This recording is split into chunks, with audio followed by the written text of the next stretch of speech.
Família em Foco. Oferecimento: Centro Estético Avivar, Avenida Joaquim Dornelas, número 20. Colégio ABC, o portal da educação. 3342-2058.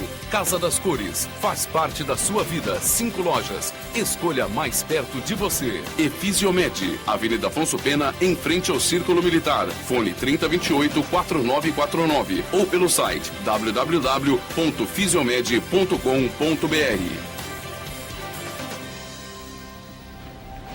Boa tarde, família campograndense. Eu sou Fernanda Gutierrez e está no ar mais um programa Família em Foco para você e para tua querida família. E nessa tarde eu quero te fazer aquele lembrete de sempre, para que você nos adicione nas mídias sociais, no Facebook, no Twitter, para que mesmo ao final do programa a gente ainda mantenha contato. E você pode enviar para nós as suas dúvidas, sugestões, perguntas, e nós muito prontamente te atenderemos, porque é sempre um prazer falar com você. Outra coisa muito importante é a promoção maravilhosa do programa Família em Foco com a Casa das Cores pintando a sua casa. Imagina você receber um presente desse, toda a sua casa pintada, agora no final do ano, seria um presente maravilhoso. Como você faz para participar? Simples. Você escreve uma carta breve contando a história da sua família e envia aqui pra gente na TV Guanandi, o endereço está aí na sua tela. A melhor história vai ser selecionada e essa pessoa vai ganhar esse presente aqui do programa Família em Foco com a Casa das Cores. Essa pessoa pode ser você, não fique de fora dessa promoção, mande já para cá a sua cartinha, porque nós ficaremos felizes em receber a sua carta aqui. Nessa tarde de dia 3 de outubro, eu converso com um homem muito importante da nossa capital, que tem sentimentos nobres em relação à juventude, à infância, se interessa realmente por aquilo que ele acredita. E eu converso hoje então aqui com o titular da 27ª Promotoria de Justiça da capital, o senhor doutor Sérgio Arfucci. É um prazer te receber aqui nesta tarde. Obrigado pelo convite, pastor. Eu gostaria então de aproveitar o nosso tempo ao máximo, porque são muitas perguntas e eu sei que as respostas também são longas.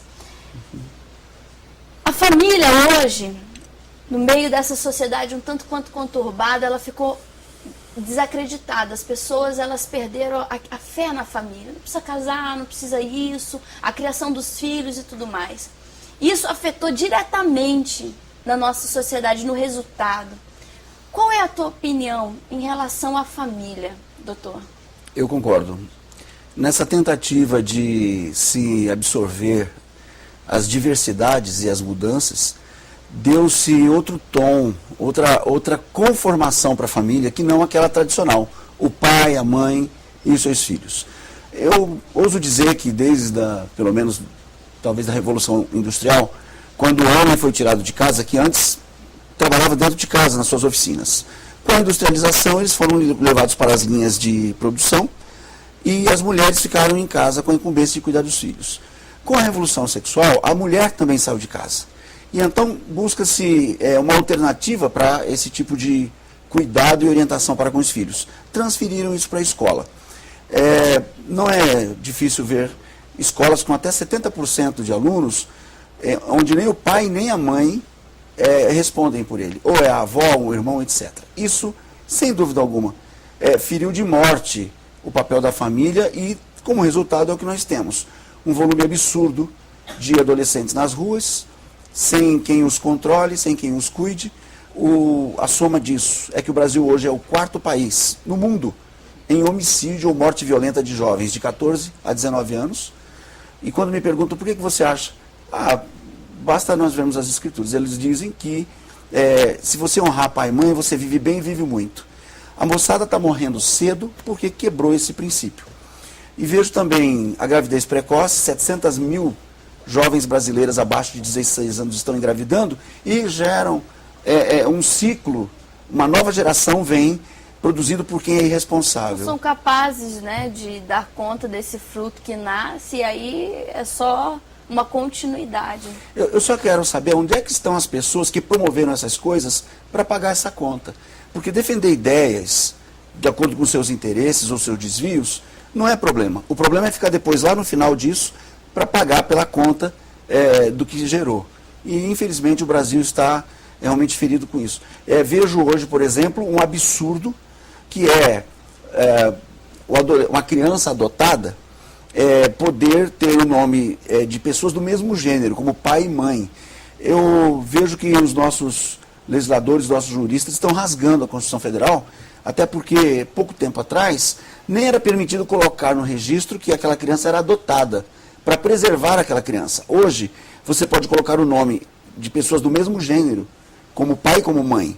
E isso, evidentemente, expõe totalmente a criança, e me parece que isso só tem um proveito. É o interesse daqueles que defendem esse tipo de conformação familiar. Quem o senhor considera hoje, então, o grande culpado desse problema todo que foi levantado? É difícil, porque eu vejo que ainda assim, quando a família ainda preserva princípios, e cumprindo a lei, inclusive, o artigo 1634 do Código Civil, diz o que compete aos pais. Quem cumpre com aquilo que a lei diz, nesse aspecto, ainda tem preservado seus filhos.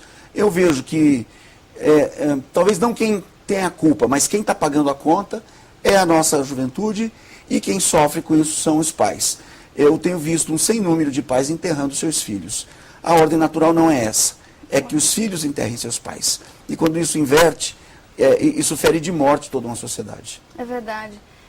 O assunto é muito interessante aqui hoje, e não saia daí, porque nós já voltamos aqui com o titular da 27ª Promotoria de Justiça da Capital, falando sobre a infância e a juventude, sobre família. Eu estou esperando você.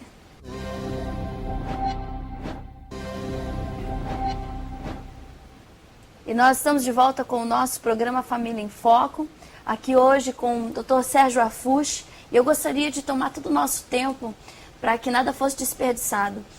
Doutor, hoje, qual seria a atitude a ser tomada pela sociedade ou pela família que seja, para que houvesse uma mudança efetiva nesse quadro? Aí o senhor citou tantas estatísticas.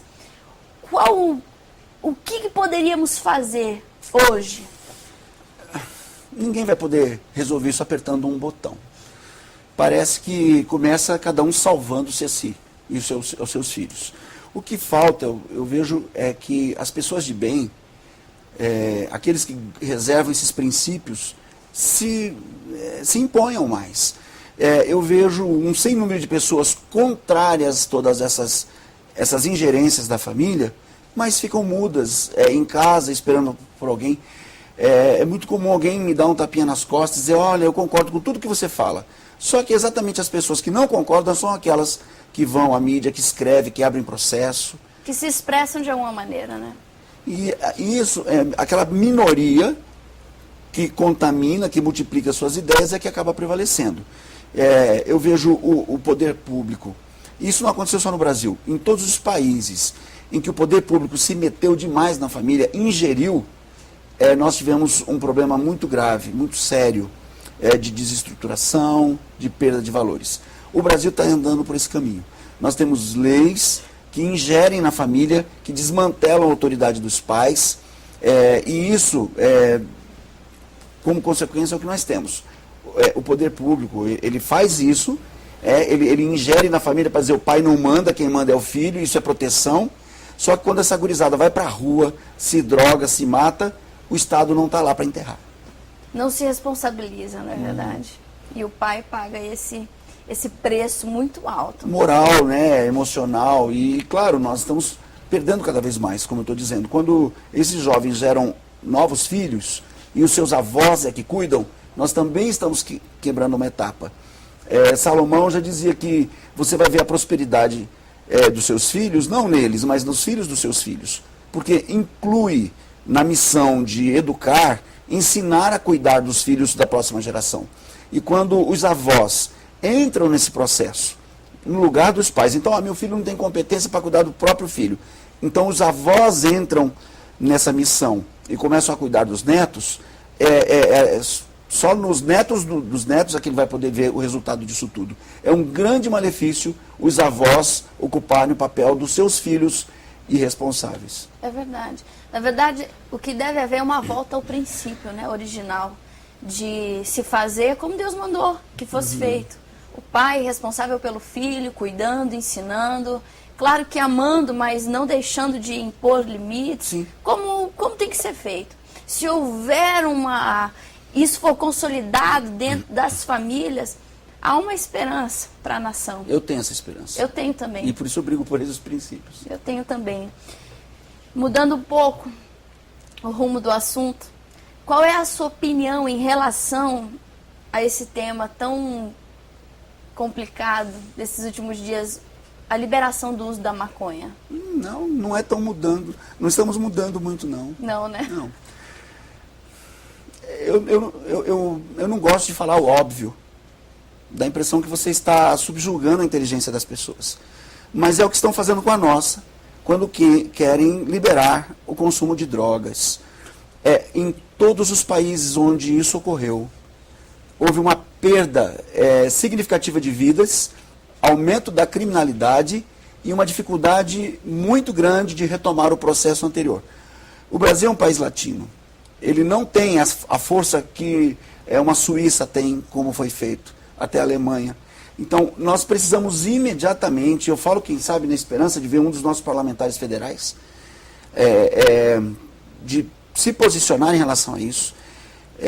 A família brasileira é contra o uso de droga, a liberação da maconha. Eu faço palestras nas escolas, a média é de 1.000 a 1.500 pais por palestra. Já atingimos a marca de 110 mil pais só em Campo Grande. E em todas elas eu pergunto, quantos aqui são contra a liberação da maconha? É unânime. Teve situações de 1 ou 2 levantar a mão dizendo que era a favor. Eu creio que se houvesse um plebiscito no Brasil, nós teríamos a resposta pura de que o Brasil é contra a liberação da maconha. Ou qualquer outra droga. O senhor acha que essa questão da liberação das drogas influenciaria a juventude de uma maneira completamente negativa?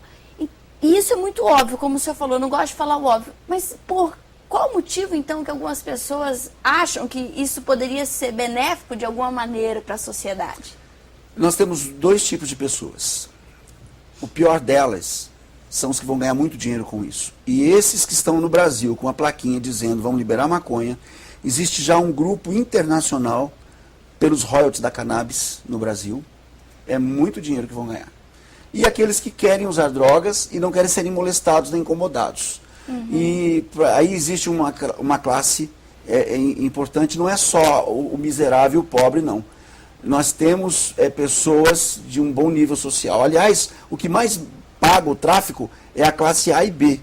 É a cocaína que mantém. Não é o miserável, o resíduo da sociedade que faz isso. O problema é que essa depauperação da sociedade vai pelo consumo das drogas mais deletérias, que é o caso do Oxy, etc. Então, tem gente ganhando, são poucos, mas quem está pagando a conta nisso é realmente a nação brasileira. Doutor, agradeço muito a tua presença aqui hoje, e eu sei que é um assunto que daria muito tempo de conversa, né? Mas de alguma maneira alguém já foi influenciado para o bem. Cuide da sua família, porque é o teu tesouro mais precioso. Nós nos encontramos aqui amanhã. Um beijo no teu coração e até mais. Família em Foco. Oferecimento. Centro Estético Avivar. Avenida Joaquim Dornelas, número 20. Colégio ABC, o portal da educação. 3342-2058. Casa das Cores, faz parte da sua vida. 5 lojas. Escolha mais perto de você. Efisiomed, Avenida Afonso Pena, em frente ao Círculo Militar. Fone 3028-4949 ou pelo site www.fisiomed.com.br.